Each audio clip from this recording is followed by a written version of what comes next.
caros amigos da Casa Espírita O Consolador. É uma honra para mim poder estar aqui com vocês novamente para falarmos um pouco da doutrina espírita. Meu nome é Marcos Rosa e a gente então vai dar início, obrigado Pai pela presença, a gente vai dar início então a nosso estudo de quarta-feira. A Casa Consolador faz estudos todas as quartas-feiras e domingos. Estamos na modalidade online, né, iniciando os trabalhos aí na modalidade online. Todos nós, a inspiração e o estudo necessário para o nosso engrandecimento e equilíbrio espiritual e material. Pois bem, a gente estuda Francisco de Assis, e depois que eu li o livro de Miramês, eu já era um fã de Francisco de Assis, mas me tornei ainda, e vai a recomendação do livro, sim, aqui de Miramês, chamado Francisco de Assis, que traz toda a vida, né, desse espírito de luz, que é a reencarnação de João Evangelista. Veja o quão importante foi João Evangelista na vida de Jesus, o último dos apóstolos a ficar encarnado, o único que não foi assassinado, aquele que quando Jesus estava na cruz, ele com dificuldade olha para sua mãe Maria, que está ali aos pés da cruz, e diz a ela, olhando para João: João, esta é sua mãe. Mãe, este é seu filho. Olha a responsabilidade que Jesus coloca em João, porque confiava muito em João. E João desencarna e depois vem com a missão, caro seguidor, a missão de instaurar no planeta Terra, ou restaurar no planeta Terra, o Evangelho. Isso fica muito claro na vida de Francisco de Assis, quando Jesus aparece para ele e diz: Francisco, restaure a minha igreja. Francisco, num primeiro momento, ele acredita que seja restaurar a igreja fisicamente, materialmente. Mas o que Jesus queria dizer é que deveria haver uma restauração do Evangelho, que as pessoas deveriam praticar após entender o Evangelho. Então, a vida de Francisco de Assis teve algumas passagens interessantíssimas. Veja a importância de Francisco, porque foi a reencarnação de João Evangelista. E é lindo, viu? Quando você lê lá naquele livro de Miramês, você vê todo o planejamento aí para o reencarne de João Evangelista. João vem para encontrar os seus pais antes de ser concebido.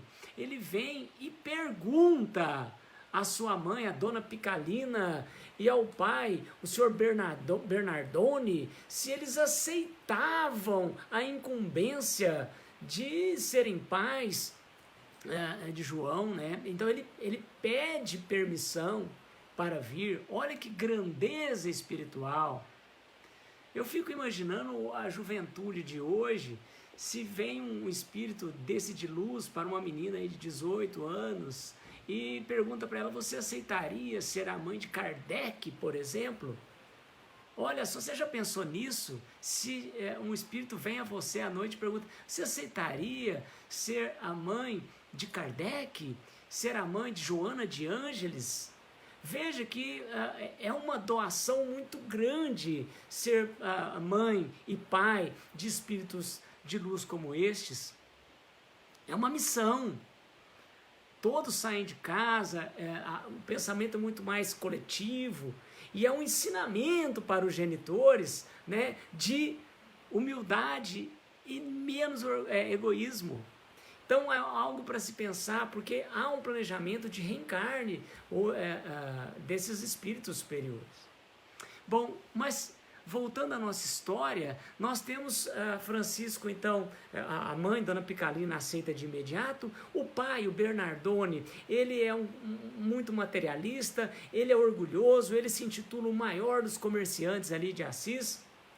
Ele não entende muito bem quem é João, o evangelista, a envergadura daquele espírito, mas ele aquece, ele aceita ser o pai de João Evangelista na figura de Francisco de Assis.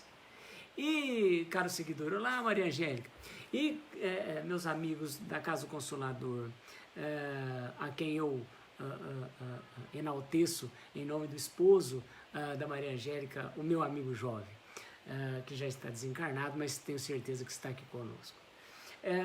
Veja, quando Francisco nasce, o pai projeta em Francisco todas as suas esperanças materialistas de que ele seja um grande comerciante. No entanto, Francisco, até ali seus 14 anos, ele vai estar muito ligado à mãe, e depois ele acaba que se liga ao pai, e ele acaba entrando nessa vibração materialista, de saraus e tudo, mas ele começa a ver que a vida dele está vazia, né? A vida dele não está completa, tem algum problema. Até que ele indaga a mãe, né, sobre como o pai ganhava dinheiro, e a mãe fica em dificuldade para explicar e acaba que pede um prazo para ele. E Francisco já entende, né, que o pai tinha que entrar nessa vibração materialista, que muitas das vezes não era algo tão, vamos dizer assim, honesto, né?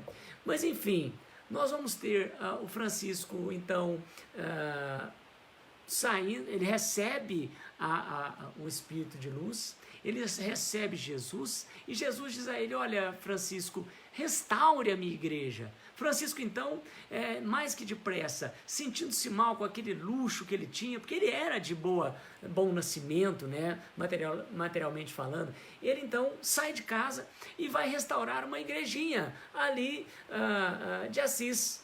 E nesse ato de restaurar essa igrejinha de Assis, ele vai pedindo a ajuda das pessoas. E chega um momento que ele vai até um padre pedir dinheiro. Ele pedia de porta em porta, o que para o Bernardone, o pai dele, era um absurdo. Como o filho do maior dos comerciantes ali da região estava pedindo de porta em porta.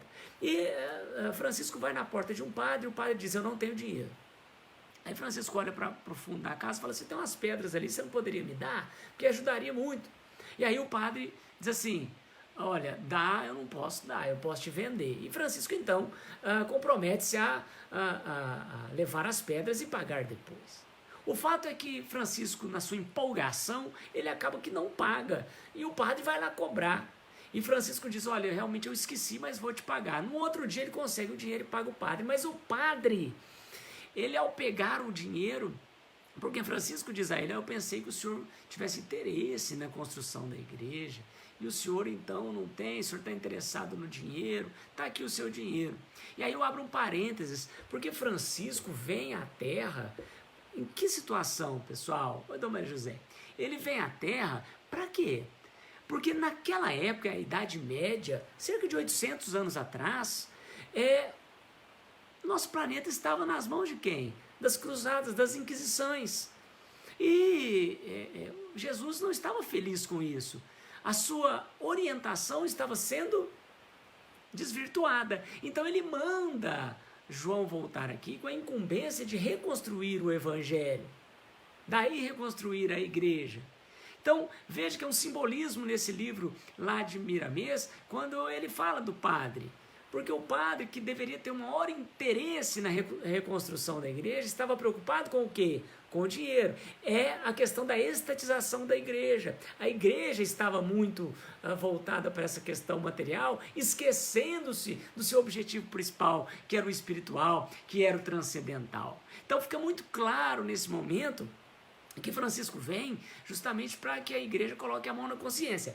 Tanto é que ele paga as pedras, mas o padre tem uma dor de consciência terrível, ele vai ser visitado à noite por espíritos que vão fazer aquele ouro pegar fogo, e ele se queima com aquele ouro, e no outro dia ele vai à igreja e começa a ajudar, diz que vai se voltar a essa obra de Francisco, inclusive dá até um sítio que ele tinha para Francisco, onde Francisco vai então fazer o seu rancho de luz ali, onde ele agregava os 200 que vieram, é uma falange espiritual que veio com Francisco para ajudar na sua reconstrução da igreja, entenda, colocar o mundo no prumo, colocar o mundo no caminho que nosso Senhor Jesus Cristo almejava que fosse recolocado. Então, é uma missão fundamental, importantíssima, e João, encarnado como Francisco, vai então abdicar de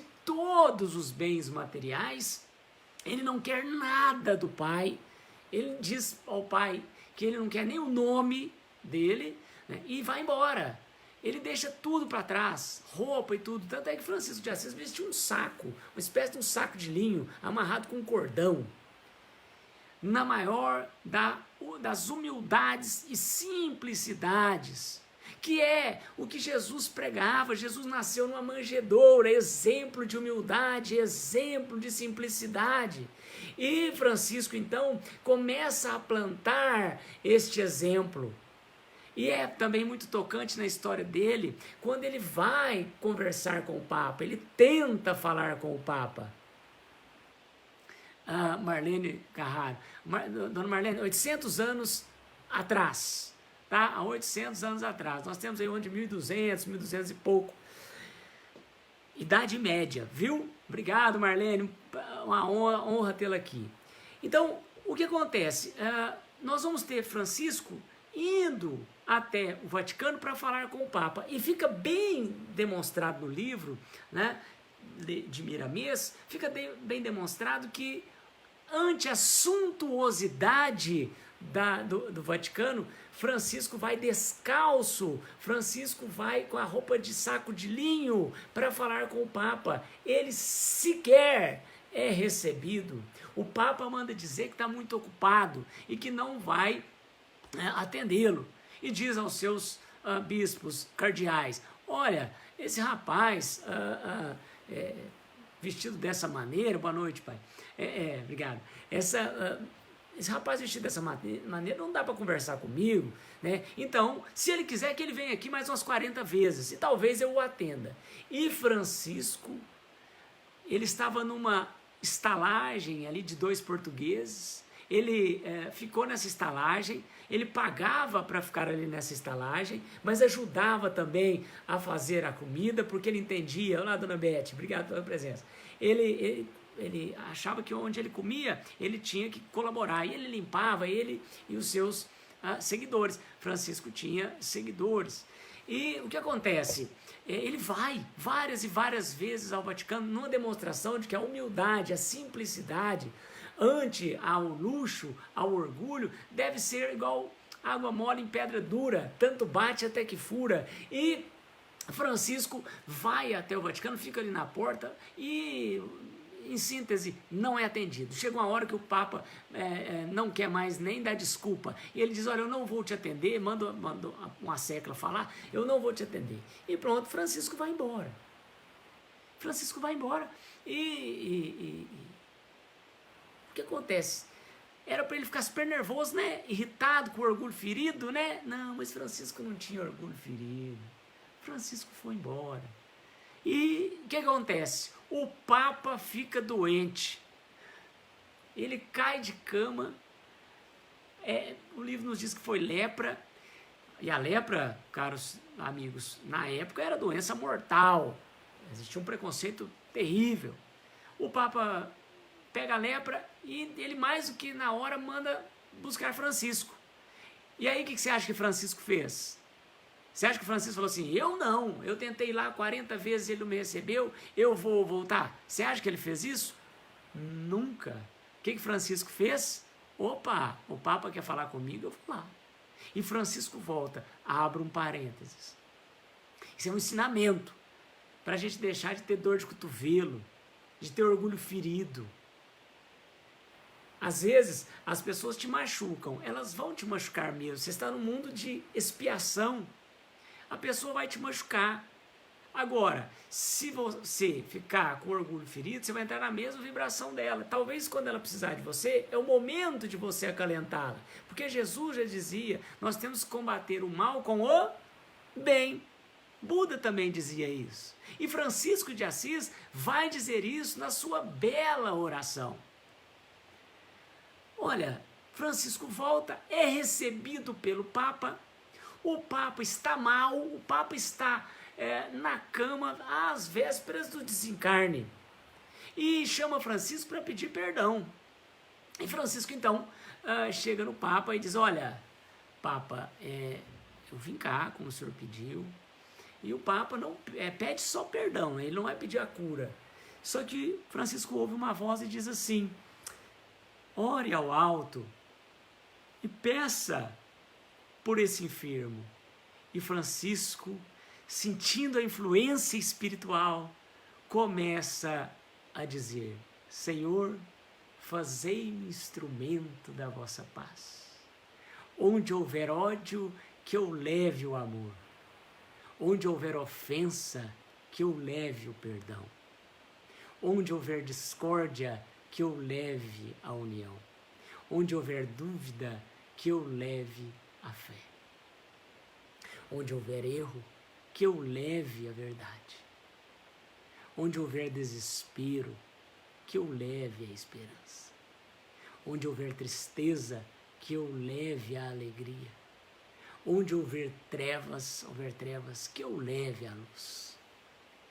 Ó Mestre, fazei que eu procure mais consolar que ser consolado, compreender que ser compreendido, amar que ser amado, pois é dando que se recebe, e é perdoando que se é perdoado, e é morrendo que se vive para a vida eterna.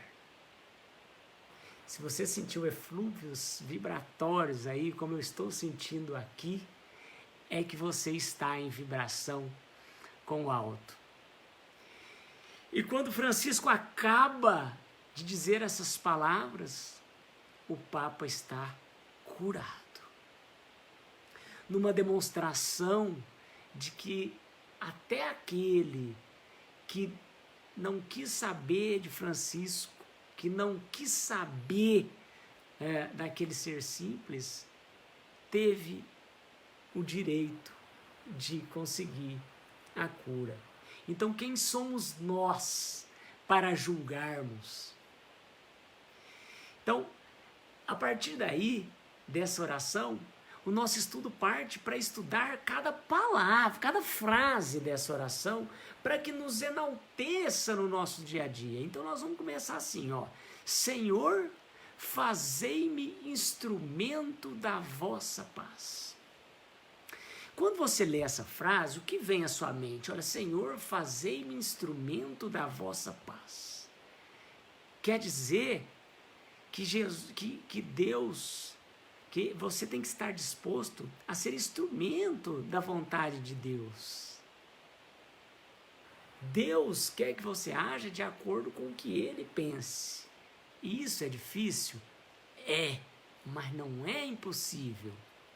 Então, quando você for fazer sua oração, você vai dizer, olha, eu quero, Senhor, ser instrumento da sua vontade. Então, para eu ser instrumento da vontade do Senhor, de Jesus, de Deus, eu tenho que abdicar da minha própria vontade, do meu egoísmo. Porque muitas das pessoas estão preocupadas apenas em receber. Eu quero que a minha vontade seja feita, em que pese 1 milhão de pessoas, não vai dar certo para elas, mas se der para mim, está ótimo. Então, é o contrário que a gente tem que pensar. Senhor, eu quero ser o teu instrumento. Faça de mim o que o Senhor achar melhor para o bem da humanidade, para a evolução espiritual. Olha a profundidade de uma frase. Quando Francisco falou isso para o Papa, ele estava dizendo: Senhor, se o Senhor quiser curar o Papa, eu estou aqui. Francisco deixava sempre muito claro, assim como Paulo de Tarso também deixava: quem cura não sou eu, quem cura é Jesus, eu sou um instrumento. Então, isso eu aprendi com a Ana Rita Branquinho, que está assistindo a gente aqui. Quando passa um velório por você, o que você faz? Ana Rita, dá um passe. Passou um velório por você, você não conhece a pessoa, dê um passe. Nos familiares que estão ali, no desencarnante, olha aí, você está sendo instrumento. Né? Então, é parar de pensar na gente mesmo e falar: nossa, essa fila aqui de carro está me atrapalhando, eu preciso chegar em tal lugar, esses carros aqui tudo com pisca-alerta ligado. Olha, você está pensando só em você, é o egoísmo. Então, uma frase de Francisco está te mostrando que a gente deve ser diferente. E aí vem assim: onde houver ódio, que eu leve o amor. Segunda frase da oração. Ora, isso é uma lei. A lei da oração, do amor, perdão. Amar ao próximo como a si mesmo. Eu falei oração porque a Ana Rita falou assim: faça uma prece aqui, eu estou lendo. Mas enfim, a gente tem que pegar o amor ao próximo como a gente ama a nós mesmos. Ódio deve ser combatido com amor, já disse aqui. Jesus falou, Buda falou. Porque a gente desarma quem está com ódio. Quem vem com ódio para o seu lado e você vem com amor, você desarma aquela pessoa. Aquela pessoa, ela fica sem lugar. E depois ela vai embora e ela vai metabolizar aquilo e ela vai começar até a te admirar. Então, é exercitar o amor no nosso dia a dia. Porque, olha, odiar não está com nada. Se você começa a odiar as pessoas, você começa a atrair para si mesmo uma má vibração. Porque o ódio é um envenenamento próprio. Você está com ódio, você está alimentando aquilo. E aí vem as doenças materiais. Porque as doenças, a maioria delas, elas vêm do mundo lá, do desequilíbrio do espírito. E elas vêm, você não consegue equilibrar seu espírito, não consegue equilibrar seu emocional, e ela vai descendo, até que ela chega no último estágio, que é o estágio carnal. E aí é uma doença que já aparece de algo que vem desequilibrado lá de trás, talvez um ódio que você nutre no coração. Então vamos combater os ódios. Não é para você falar que ama a pessoa que você odeia, eu te amo. Não, é tratar a situação com amor, ou seja, emitir boas vibrações. Se a pessoa está te xingando, não vai entrar na vibração dela e xingar também. É isso que eu estou falando. Ame a pessoa, larga para lá, boas vibrações. Essa pessoa está com problemas, essa pessoa está desequilibrada espiritualmente, essa pessoa está desequilibrada moralmente. Não vai falar para ela, porque senão você entra na mesma vibração. Você vai pensar, faz uma prece para ela. Ao fazer uma prece para essa pessoa, você já acalenta os seus instintos, porque a gente tem instintos. Agora, nós temos algo superior aos instintos, que é a nossa questão de consciência e a nossa questão espiritual. Tanto é que a gente não se iguala aos animais, né? Então, os animais só vivem de instintos. Nós não, nós temos toda a questão espiritual. Se você faz alguma coisa errada, você fica mal. Um animal não vai ficar mal, porque ele é instintivo. Então, você tem que pensar no amor, no combate ao ódio. Onde houver ofensa, que eu leve o perdão. Olha aí, que está muito ligado ao que eu te falei lá em cima, né? Onde houver ódio, que eu leve o amor. Onde tiver ofensa, que eu leve o perdão. Está aí outra lei moral. O bonito do Espiritismo é que ele está cercado de leis. São as chamadas leis morais, que estão lá no Evangelho. Então, uma das leis morais, é exatamente o que eu estou falando, é a lei de amor, justiça e caridade. Não é? Então, lei de amor, onde houver ódio, que eu leve o amor. Onde houver ofensa, que eu leve o perdão. Olha, lei de amor, justiça e caridade. Caridade, está lá no Livro dos Espíritos. Caridade é o quê? Benevolência, indulgência e perdão. Eu costumo lembrar nos estudos, para gravar, do BIP. B de benevolência, I de indulgência e P de perdão. Então, perdoar é uma das leis morais. Você quer ganhar a sua existência aqui? Você quer suprir ou cumprir as suas missões? Faça a caridade, pregue o amor, pregue a justiça e faça além de pregar. Porque aí você está fazendo a chamada reforma íntima. E é através da reforma íntima que a gente consegue outros orbes superiores do plano espiritual. Então, quando ele diz, onde houver ofensa que eu leve o perdão, é perdoar. Perdoar é esquecer, deixar para lá. Tá? Não quer dizer que você está aprovando o que a pessoa fez. Presta atenção nisso, porque as pessoas elas têm elas se enganam. Fala assim, eu não vou perdoar não, senão eu vou estar aceitando o que ele fez. Presta atenção, você não está concordando com o que a pessoa fez, você está perdoando. Olha, fez, estava no momento errado, o que ela fez errado, mas eu vou perdoar, porque isso é uma das leis universais, é uma das leis morais. Eu vou perdoar e vou esquecer, porque o falso perdão também não dá para ter. O falso perdão eu vou perdoar, mas também não gosto nem de olhar para a cara da pessoa. Não, perdoa e esquece. Não quer dizer, leva isso para sua vida, não quer dizer que você está concordando com o que a pessoa fez. O brasileiro tem mania de confundir as coisas. Tá? Bom, o que mais que diz a oração? Onde houver discórdia, que eu leve a união. Olha, é muito bonito. E não adianta você ficar lá assim, eu quero pregar a união universal. Antes de você começar a pregar a união universal, vamos analisar as suas relações pessoais. Você prega algum tipo de discórdia na sua família? Será que você deixa o seu irmão pegar a roupa que você tem, a mais nova que você tem, você pega o seu irmão ou a sua irmã e fala, você me empresta para sair? Será que você deixa? Então nós temos discórdia, né? Então, o vizinho, você está pregando a união com o vizinho ou a discórdia? Você sai lá na porta, conversa com o vizinho, nossa, você viu aquela vizinha lá, o que está acontecendo? E começa a falar mal, prega, fala do outro, e que fala do um. Vai nas festas, quando a gente podia ir, né? Tá na pandemia, mas vai na reuniãozinha, né? Quando podíamos ir.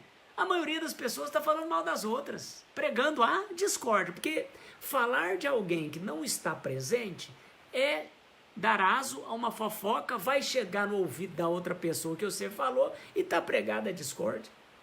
Então, onde houver discórdia, que eu leve a união. Quantas pessoas, nós espíritas temos muito isso, quantas pessoas não nos procuram, porque estão com um problema, a esposa com o marido, e procura nós que somos espíritas, olha, você podia fazer alguma coisa, né? Brigas em família, olha, você podia interceder. Por que essa pessoa te procura? Porque ela entende que você, enquanto espírita, tem um conhecimento maior das leis morais e que talvez, com esse conhecimento e a sua vibração, você vai ajudá-la. Então, mesmo que ela não saiba o que é lei moral, tá no âmago dela que você, que professa o espiritismo, que lê livros espíritas, que estuda, que vai no ESD, que vai lá na Casa do Consolador no estudo, que você entende um pouco mais, que você pode ajudar. Então, as pessoas te procuram e você vai falar que não vai tentar unir, né? Então, quanto mais conhecimento a gente tem, maior a nossa responsabilidade, viu, meu irmão e minha irmã? É isso aí. E vai mais ainda a nossa prece, a prece de Francisco de Assis. Diz assim: onde houver dúvida, que eu leve a fé. A fé é acreditar piamente em algo que talvez a ciência não comprovou. Você nunca viu Deus, mas eu tenho certeza que você acredita nele. Então, como você nunca viu um elétron, mas a hora que vem uma luz, você fala, existe esse tal de elétron, eu nunca vi. Então, crer significa, ter fé significa acreditar piamente, mesmo que não existam provas da existência daquilo. Então, você acredita na espiritualidade, nós temos aí vários livros que nos trazem, nós temos contatos com espíritos nas reuniões mediúnicas, então nós temos que ter fé. E a fé dirime, ela expulsa a dúvida. Quantos não vieram procurar a casa espírita, mas com dúvida? Eu vou lá, estou precisando, mas eu não sei se eu acredito na espiritualidade. E acontece algo na vida dessa pessoa, não estou nem falando dela ver o espírito, não. Acontece algo que ela diz assim, eu creio. Por quê? Porque mesmo esse algo sendo inexplicável, ela acredita piamente que foi a intercessão do alto, que foi intercessão espiritual. Então nós temos que levar a fé onde houver dúvida. No hospital, você visita, ou visitava quando era possível, antes da pandemia, você visita pessoas enfermas, porque é também uma caridade. E quando você visita essa pessoa enferma, você vai lá para levar fé e esperança, ou você vai lá só para falar assim, olha, estou aqui mesmo, eu vim cá ajudar você a sofrer? Não, a gente leva o quê? A fé. Os pacientes, os enfermos, eles precisam de ter fé que vão melhorar. Na medida em que você retira do enfermo a fé, há uma chance grande dele não melhorar. Então, nós espíritas, nós seres humanos, temos que fomentar a fé nas outras pessoas. Então, onde houver dúvida, se ele está com dúvida na melhora dele, que você leve uma palavra de afeto, uma palavra de amor, uma palavra de esperança. Então, olha, veja o Papa. O Papa estava doente, em dúvida, e manda chamar quem? O simples, o humilde, pé descalço, com camisa de saco de linho, amarrado com cordão. E fala para ele, olha, eu vim cá te pedir perdão. E ele queria ouvir coisas boas. E foi essa linda oração que saiu para o Papa, por intermédio de Jesus. E segue a oração, onde houver erro, que eu leve a verdade. O erro, nós somos passíveis de erro, nós estamos num orbe, aqui nesse planeta de expiação, para realmente errarmos. Mas errarmos com o objetivo de melhora. E se a gente está aqui para tentar evoluir, nós temos que tentar ajudar os nossos irmãos menos evoluídos. Quantas vezes nas reuniões mediúnicas a gente não vê irmãos, espíritos errantes, olha, errantes, olha o nome, errantes, em erro.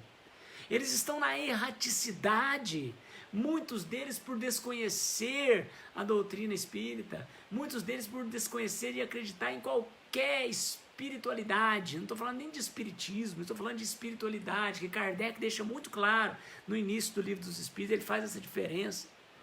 Espiritualidade é acreditar em algo transcendente. Então, às vezes a pessoa está tão arraigada à matéria, está tão aqui no plano físico, passível do vil metal, passível das sensualidades, que o que acontece? Ele, ao desencarnar, ele não percebe o desencarne.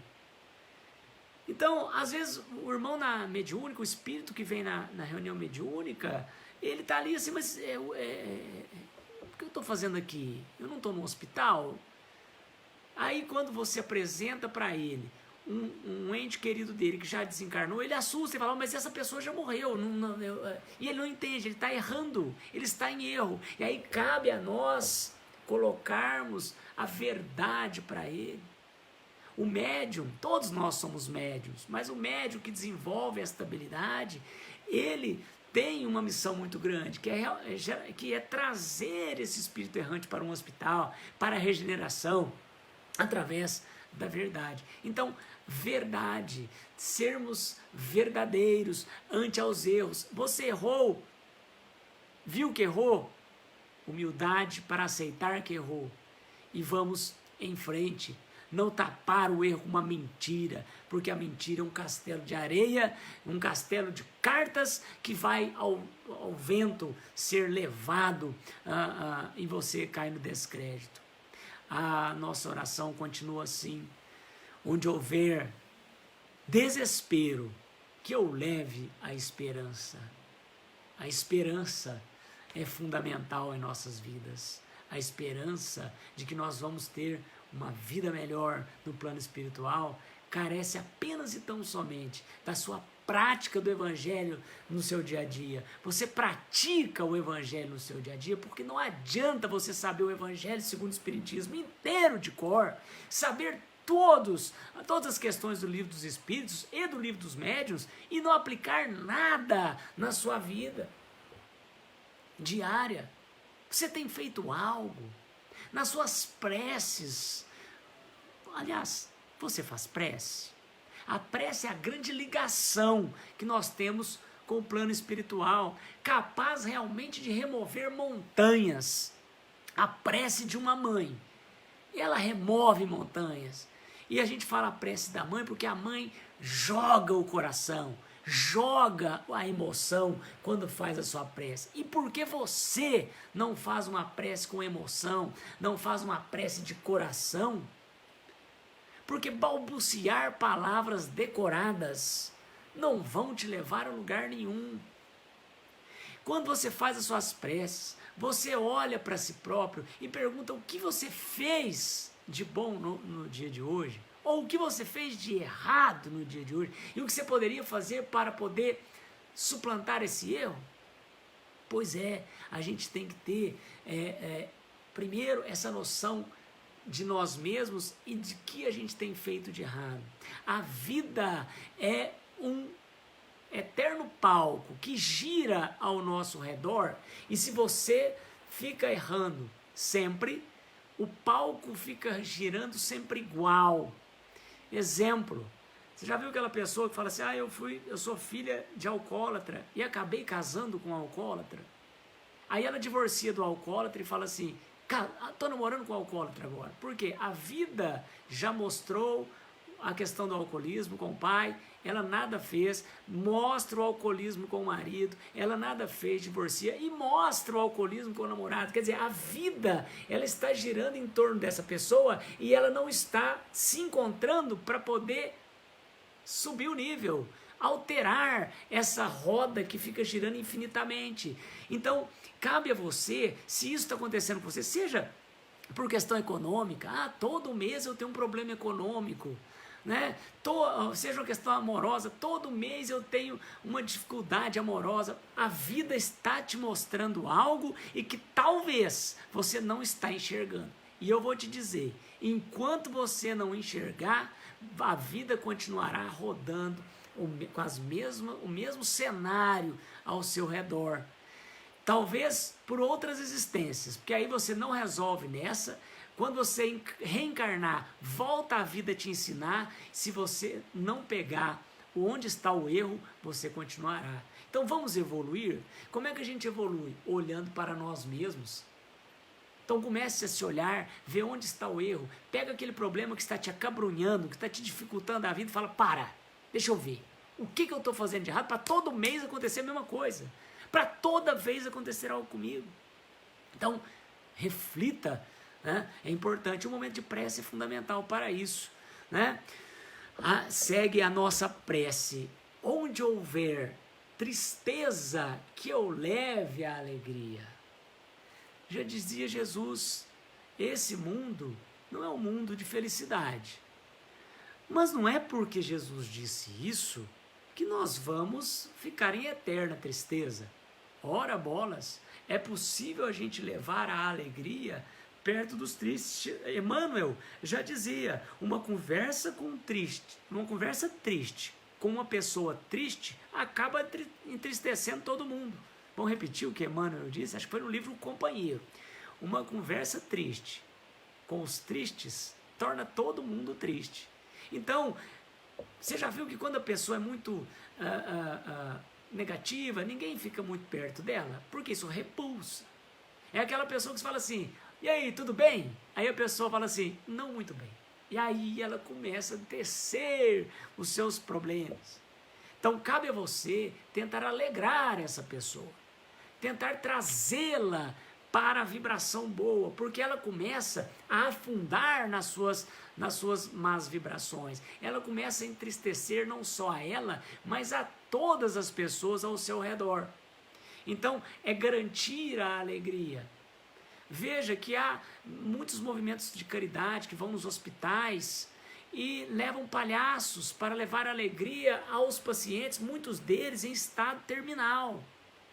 Quantas pessoas não vão levar a alegria aos asilos?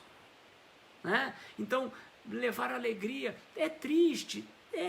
Estou na doença terminal, é triste, estou abandonado num asilo, é triste, mas tem alguém que leva alegria, e aqueles momentos de alegria reverberarão naquele ambiente todo, viu, caro amigo da Casa do Consolador? Então, a gente tem que levar a alegria, em que pese você está triste. Às vezes você está triste, mas é imperioso que você enalteça no fundo da sua célula, do seu âmago, aquela alegria para poder ajudar alguém, ajudar o próximo. Porque se você traz alegria para o ambiente, a gente faz o ambiente ficar mais leve e a gente traz vibrações melhores. Você já viu que quando você chega na sua casa chateado porque brigou no trabalho, às vezes seus filhos vêm te receber na maior alegria e você não aceita aquilo e o ambiente começa a ficar pesado? Ora, entrou em casa, larga os problemas para trás. Se o seu chefe falou de você, se o outro falou, entrou em casa, seus filhinhos vêm de braços abertos te receber. Aceite aquela alegria. Se você não tem filhos, você tem um cachorrinho na sua casa, você vai ver a alegria que ele te transmite quando você entra. Porque você é a única coisa que ele tem. Você é a razão daquela alegria toda. Você não pode chutar ele para lá e falar assim, hoje eu não quero. Francisco de Assis, ele no final de vida, cheio de escaras, cheio de feridas, que ele pediu. Francisco de Assis pediu a Jesus as escaras para que ele pudesse sentir o que Jesus sentiu. E ali, todo com o corpo cheio de chagas, quem acalentava as dores, os ardores, eram 3 cachorrinhos que lambiam ali aquelas feridas dele. Então, é levar a alegria, nada melhor do que um cachorro para te dar a alegria, porque é inocente, porque é uma alegria de coração, não é falsa. Então, procuremos fazer isso. E diz ainda a prece, onde houver trevas, que eu leve a luz. Ora, trevas nada mais é do que a ausência de luz. Então, o mundo é feito de luz. Quem está nas trevas está renitente com relação à luz. Vá até essa pessoa. O Espiritismo é a luz, é o Consolador, é quem trouxe a esperança, é quem trouxe a fé para as pessoas, a fé de que há um mundo melhor, um plano espiritual melhor, que as injustiças da terra serão muito bem resolvidas pelo justo plano espiritual, que aquele criminoso aqui da terra há de voltar em outra encarnação para redimir-se das atrocidades aqui cometidas. Levemos a luz às pessoas. Vá na casa da pessoa, você é espírita, se ela estiver em desespero, dê uma palavra de acalento para ela. Não é doutrinar ela, não é falar, você vai ser espírita, não. É levar uma palavra que ilumine, porque às vezes, viu, um toque, uma vírgula, uma coisinha faz com que a vida dessa pessoa mude para melhor. E talvez você seja um instrumento de nosso Senhor Jesus Como diz a prece lá no começo: Senhor, fazei-me instrumento da vossa paz. Então, seja a ponte. Você é espírita, você conhece a doutrina. A luz, ela tem que dominar a treva. A treva é insignificante, ela é a ausência de luz, então ela não existe. Ela, na verdade, é a ausência de algo bom. E que, na benevolência, na misericórdia de Jesus, até os piores seres humanos vão um dia chegar na perfeição. Vai demorar, mas eles vão chegar, porque a luz sobrepõe a treva, não é mesmo? E aí segue a nossa oração dizendo: ó mestre, fazei que eu procure mais. Pedindo para que a gente procure mais. Então, a gente que tem que ir. Consolar que ser consolado. Eu costumo dizer que esse momento aqui da prece é combatendo o egoísmo. Então, mestre, fazei com que eu procure mais consolar do que ser consolado. Porque a gente tende a querer tudo para nós, mas a gente não quer fazer nada. Então, o que está dizendo essa prece? Olha, deixa eu consolar mais, que depois isso volta para mim. Mas eu vou fazer isso sem esperar. Então, eu procurarei consolar mais. E deixa de ficar egoísta, porque o egoísmo é isso. Eu queria tanto ser consolado, ninguém me consola. Também não vou consolar ninguém não, ninguém faz nada por mim. Já ouviu isso? Isso é tudo que essa prece fala para não fazer. Então, doe-se. É doação, tá? É energia, tá? Que você vai doar. Sem querer nada em troca. A prece está só te dizendo que se você fizer, venha algo em troca. Venha algo a seu favor. Mas não é para você esperar, não. Eu vou fazer isso porque aí eu vou ganhar o reino do céu. Não, eu vou fazer isso porque quando você faz o bem, você já percebeu que você fica, olha, num estado excelente, você fica mais leve, mais equilibrado. Então, você tendo isso já é tão bom. Às vezes é um consolo para você. Às vezes você está triste. Às vezes você está num dia não tão muito bom. Aí você vai e ajuda alguém. Você dá uma esmola. Ajuda, dá um sorriso. Não precisa dar dinheiro, não. Caridade, às vezes, é um sorriso. Às vezes o cara chega para você lá no sinaleiro e fala para você assim: olha, me dá alguma coisa. Às vezes você não tem, mas você fala assim: olha, bom dia, eu não tenho agora, desculpe.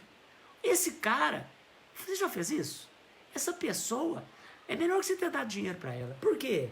Porque ela está tão acostumada a ser refutada, a ser vista com indiferença. As pessoas acham que aquilo não existe. Quando você fala: olha, bom dia, infelizmente eu não tenho, me desculpa, o cara fala assim: que é isso? Esse falou comigo, me deu bom dia, ainda me pediu desculpa. Que é isso? E você vai ver que isso traz em você algo muito bom. Agora, você já viu também quando você xinga alguém? Você joga uma energia em alguém, do mesmo jeito que você joga, ela volta. E aí você fica com o dia péssimo. Então, às vezes, é interessante que você console mais do que ser consolado. Compreender que ser compreendido. A gente tem que compreender as pessoas. Nós estamos aqui nesse mundo terrestre com espíritos das mais variadas evoluções, tá? E nós estamos nesse meio exatamente para a gente compreender espíritos menos evoluídos que a gente. Não vamos nem para o muito macro, não. Vamos para a nossa casa.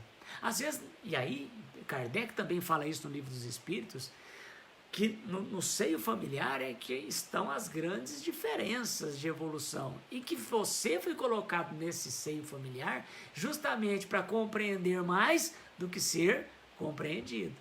Então, se a sua mãe dá mais moral para o seu irmão do que para você, é porque talvez o seu irmão precise mais do que você. Agora, não dá para você virar e falar assim: nossa, só dá moral para ele. Para mim, tô chateado. Não, aí você não está compreendendo mais. Você está querendo ser compreendido só. E aí vem o egoísmo. E aí vem o orgulho. Por que dá só para ele? Tem que dar para mim. Eu sou melhor. Eu sou um espírito mais evoluído. Amigo, espírito evoluído. Olha, lá no plano espiritual, você é espírito evoluído. Beleza, você vai chegar lá. O que você vai ficar fazendo lá? Ah, eu não vou ficar fazendo nada. Vai, porque tem uma lei. Eu falei que o espiritismo, ele está fulcrado nas leis morais. Existe uma lei chamada lei do trabalho. Uma certeza que você pode ter é que você vai trabalhar lá. E se você for espírito superior, você vai trabalhar fazendo o quê? Ajudando os inferiores, os atrasados. Então, meu amigo e minha amiga, se você está aqui encarnado, se você se acha um espírito superior, né? Você tem que ajudar os atrasados. E não falar assim, ah, não, eu sou superior, eu quero ser ajudado. Aí. Por quê? Olha aí, olha o egoísmo, olha o orgulho, achar que é melhor, achar que eu sou superior. Né? Então, veja, vamos compreender mais do que ser compreendidos. Porque esse é um objetivo que talvez você tenha na sua família, que você tenha na sua vizinhança, que você tenha no teu bairro, que você tenha na tua cidade. Bom, e ele ainda pede ao Senhor amar mais do que ser amado. No mundo de hoje, as pessoas querem ser amadas. As pessoas estão carentes, porque o que existe entre nós é uma tela de cristal, uma tela que nos afasta das outras pessoas. E aí, eu quero é ser amado. E enquanto eu não for amado, eu não amarei ninguém. Você está em erro. Você tem que amar, doar-se. Você já ouviu falar assim, olha, você quer arrumar alguém? Você quer amar alguém? Ame-se. Agora, veja, ame-se, ame alguém para depois você ser amado. Então, é a lei de amor. Doe teu amor. Amor é o que nos distingue enquanto seres humanos. Nós temos o amor para dar. E, como consequência, receber, mas depois de doar o amor. E finalizando a nossa oração, pois é dando que se recebe, que na verdade é o conjunto de tudo isso, né? Se eu dou, eu recebo, mas eu vou doar sem esperar, tá? Faça isso que sua vida vai dar certo. Não é, vou doar porque eu quero receber. Aí tem muita gente que fala assim, nossa, mas eu faço tanta caridade, eu faço tanta prece e eu não ganho nada em troca. Aí, eu tenho certeza que você já ouviu gente falar assim. Não, eu faço tanta coisa e não tem nada bom para mim. Aí fala, Deus remata, Deus está sendo injusto. Olha, a vida vai passar o cenário no rosto dessa pessoa várias vezes, até para ela entender. Agora, ele fala ainda na penúltima estrofe aqui, penúltima linha da oração, é perdoando que se é perdoado. Então, perdoemos. Perdoar faz parte da caridade. Perdoe, porque se você não perdoa, depois você não pode querer que alguém te perdoe. E para arrematar, para mostrar que o Espiritismo existe, para mostrar que a vida é imortal, ele fala, é morrendo que se vive para a vida eterna. Francisco de Assis, com o Papa morrendo, fala dentro do Vaticano que é morrendo que se vive para a vida eterna. Entenda, morrer no sentido de desencarnar. Eu costumo, e aí Leon Denis é que fala isso no livro Depois da Morte, que inclusive está saindo vídeo agora, no canal 70x7 Espiritismo. Quem não conhece, se inscreva lá. Leon Denis diz que a vida carnal, essa encarnação é uma crisálida, é um casulo, e que a morte nada mais é do que a borboleta saindo desse casulo, bela, esplendorosa, leve e sutil. No mundo espiritual, a borboleta é teu espírito. Então, Francisco de Assis, na Idade Média, há 800 anos atrás, já nos dizia que tem que morrer para viver a vida eterna, que a gente tem que desencarnar para poder ter, então, o mundo espiritual, né, ao nosso redor. E com sutileza de um espírito evoluído, que com certeza nós aqui, que estamos em consonância, estamos tentando fazer, que é resgatar as nossas missões aqui na Terra. E aí talvez você diga, mas eu nem sei qual que é a minha missão, eu não sei qual que é o meu resgate. Olha, amigo, nem os grandes missionários que a gente fala conhecem as suas missões.